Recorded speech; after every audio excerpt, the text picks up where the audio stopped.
Yema, Chinitki, Nishkas, Mumpy, and Donjaba. Name's Chief Conrad Ritchie for Saugeen First Nation. And I just wanted to give acknowledgement to Emily and Taylor and their family that are present here today that help bring our communities together through the artwork that she produced today. I think it's very important that our communities start to build our relationships with each other. And there was a time when a lot of the artwork or a lot of the indigenous voice wasn't present, and a lot of organizations outside of our communities. So I can see a lot of shift and change in that, and that is what our children need to see more of. The more we build and nurture our relationships with each other, the more safety we create for our communities. Nothing trumps safety.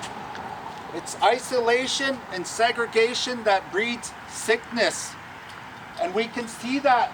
We can see a lot of that in our communities today with the mental health, the addictions, the homelessness, and things that are going on, because in a way, the way our people are going is we're starting to separate and segregate each other, but today we're putting action into helping to bring us a little bit closer together.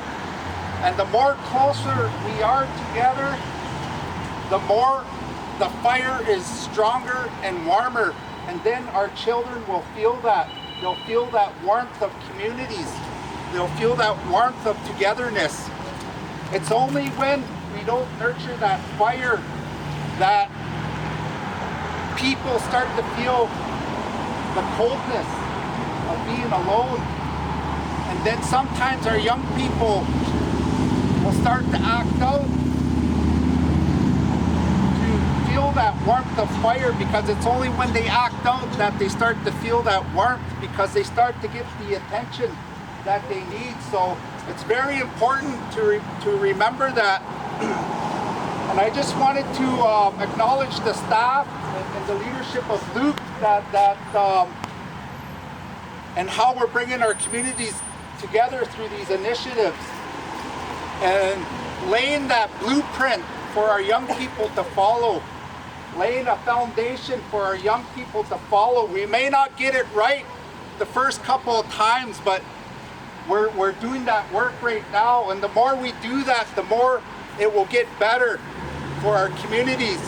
Because the way the world is going today, we're going to need each other a bit more and more as things start to shift, as the land starts to shift, as the water starts to shift, and everything that we know as a human being. The spirit knows no color of skin. The spirit knows no boundaries or segregation. It comes from the heart. The heart knows and feels everything. And one of the things that I was told when I was younger is the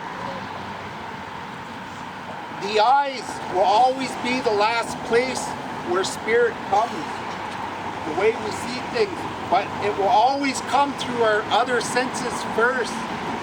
We'll hear that spirit, or we'll hear that vision, or we'll smell it, or we'll taste it, or we'll feel it.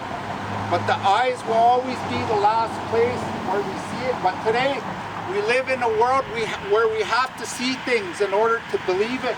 So we got to reframe that in a way of coming from here.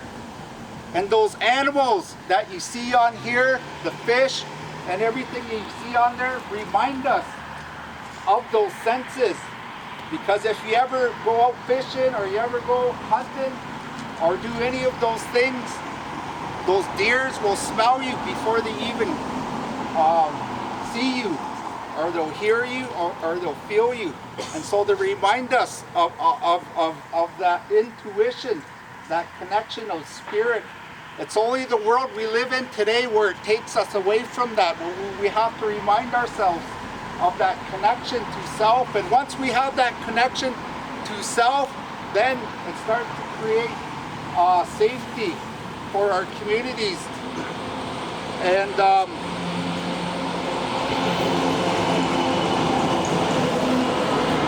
so I wanted to share a little bit of those messages for the people here and the important work that Emily and Taylor contributed today. That it's not just the mural, but it really brings our communities together.